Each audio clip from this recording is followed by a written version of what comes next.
Hello friends, मेरा नाम है धर्मेंद्र और यहाँ पर आपको इस स्विच बोर्ड को लगाने से पहले यहाँ पर आपको वायरों को समझना बहुत ही ज़रूरी होता है, क्योंकि यहाँ पर कहीं पर भी आप साइड पर जाओगे सबसे पहले आप वायरों को समझेंगे। ठीक है, तो यहाँ पर आप देख सकते हैं काले कलर का वायर हमारा न्यूट्रल का है और लाल कलर का वायर हमारा फेज़ का है। कहने का मतलब ये हमारे मेन सप्लाई के दो वायर हैं जिसमें लाइट हमारी आएगी। ठीक है, तो यहाँ पर आप सबसे पहले वायरों को समझें। ठीक है, तो यहाँ पर आप देखेंगे दो पीले कलर के वायर हैं, ये हमारे इन्वर्टर के वायर हैं जो कि हमने इस स्विच बोर्ड से दूसरे स्विच बोर्ड तक लाइट पहुँचाई है।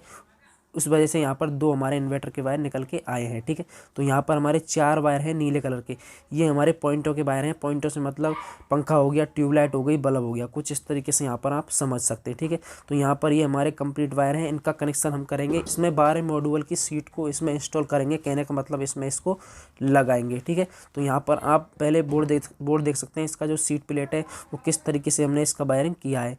तो यहाँ पर आप देखेंगे जो कि सभी स्विचों के एक एक टर्मिनल हैं, उनमें हमें कुछ इस तरीके से एक एक टर्मिनल में कुछ इस तरीके से वायरों को लगा दिया है और दोनों 5 पिनों को एक एक स्विच से कनेक्ट कर दिया है। और यहाँ पर रेगुलेटर का कनेक्शन किस प्रकार से किया है, हमने जो रेगुलेटर का एक वायर है उसको फेज में लगा दिया है और दूसरे वाले वायर को स्विच में लगा दिया है। ठीक है, तो यहाँ पर आप देख सकते हैं, पूरा कनेक्शन समझ सकते हैं। और जो हमारा इंडिकेटर है उसके लिए मैंने यहाँ पर फेज दे दिया है और न्यूट्रल भी इसमें हम देंगे बोर्ड की वायरिंग करते टाइम। ठीक है, तो यहाँ पर आपको सबसे पहले सभी वायरों को छील लेना है। तो यहाँ पर आप देखेंगे पीले कलर की जो टेप लगी हुई है इसको यहाँ पर हटा देंगे, क्योंकि यहाँ पर ये जो हमारा पीले कलर का टेप लगा हुआ वायर है ये हमारा पंखे का वायर है। तो यहाँ पर इसमें निशान लगाना बहुत ज़रूरी है। तो यहाँ पर इसमें हमने गांठ लगा दिया है और ये हमारे सभी वायर हैं, इनको प्रॉपर तरीके से छील लेंगे, क्योंकि हम अभी इसमें इंस्टॉल करने वाले हैं 12 मॉड्यूल की सीट प्लेट को। तो यहाँ पर आप गौर से देखें, समझें, ताकि आप और भी जानकारी ले पाएँ। ठीक है, तो यहाँ पर ये हमारा सीलिंग फैन का वायर है जो कि हमने गांठ लगा के रखा है। आपको कुछ इस तरीके से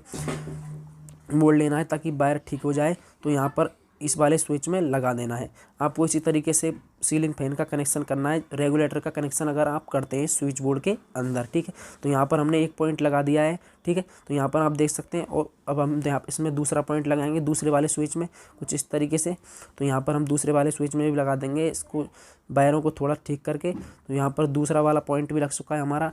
और इसी तरीके से हम जो हमारे 2 पॉइंट बचे हुए हैं उनको भी हम कुछ इस तरीके से लगा देंगे, क्योंकि हम इनको स्विच से कनेक्ट करने वाले हैं। स्विच से ही ये ऑन ऑफ होंगे, इसी बोर्ड से ही ये ऑपरेट होंगे। ठीक है, तो यहाँ पर आप देख सकते हैं, आपको आसानी से लगाना है, कोई भी दिक्कत ना आए, आपस में वायर टच ना हो। ठीक है, तो यहाँ पर आप देख सकते हैं, किसी भी साइड पर जाएंगे तो यहाँ पर आपको इसी तरीके से कनेक्शन करना होता है।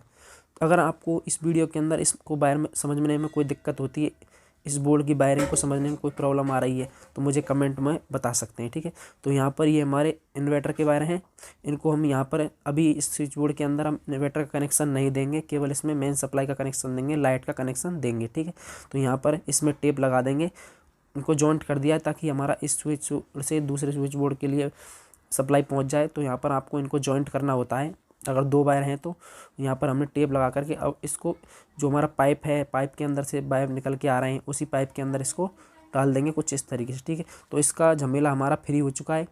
अब बारी आती है हमारे जो न्यूट्रल फेज़ के 2 वायर हैं, जो कि हमारा एक रेड कलर का एक ब्लैक कलर का है। ठीक है, उनको भी हमें इस स्विच बोर्ड में लगाना होता है। तो उससे पहले हम यहाँ पर जो हमारा 5 पिन सॉकेट है उसके अंदर न्यूट्रल वायर को लगाएंगे। ठीक है, तो यहाँ पर हमने एक वायर का टुकड़ा ले लिया है, आपको भी कुछ इस तरीके से ले लेना है। आप कोई से कलर का भी ले सकते हो, लेकिन आपको यहाँ पर कनेक्शन इसी प्रकार से करना होता है। ठीक है, तो यहाँ पर हम दूसरे वाली सॉकेट तक इसको पहुँचाएंगे, उसके बाद में यहाँ पर इसका कनेक्शन करेंगे। तो यहाँ पर आप देखेंगे कि यहाँ पर जो हमारा न्यूट्रल हमने दे लिया है एक 5 पिन में, और जो हमारा दूसरा वाला जो छोर है न्यूट्रल वाले वायर का, उसको हम न्यूट्रल में कनेक्ट करके दूसरी वाली 5 पिन सॉकेट में कुछ इस तरीके से कनेक्ट कर देंगे। ठीक है, जिससे हमारा दोनों 5 पिन सॉकेटों में न्यूट्रल का करंट पहुंच जाए। ठीक है, तो यहाँ पर आप देख सकते हैं कुछ इस तरीके से हमारा कनेक्शन हो चुका है। इंडिकेटर के लिए भी न्यूट्रल जा चुका है और फेज़ भी जा चुका है, ये ठीक तरीके से वर्क करेगा। अब रहता है हमारा फेज़ वाला वायर। ठीक है, फेज़ वाले वायर को आपको कहाँ लगाना है, जो हमारा सभी स्विचों में हमने एक वायर को कुछ इस तरीके से इंस्टॉल किया था, उनमें आपको कुछ इस तरीके से लगा देना है। किसी भी पॉइंट में लगा सकते हो, लेकिन आपको लगाना है फेज़ वाले सर्किट में। ठीक है, तो यहाँ पर इसका कनेक्शन कंप्लीट हो चुका है और अब हम इसको इस स्विच बॉक्स में कस देंगे, कोई भी दिक्कत नहीं है। ठीक है, तो आप इसका वायरिंग दोबारा से देख सकते हैं किस तरीके से हमने इसका वायरिंग किया है। ठीक है, आशा करता हूँ आपको ये वीडियो अच्छा लगा होगा।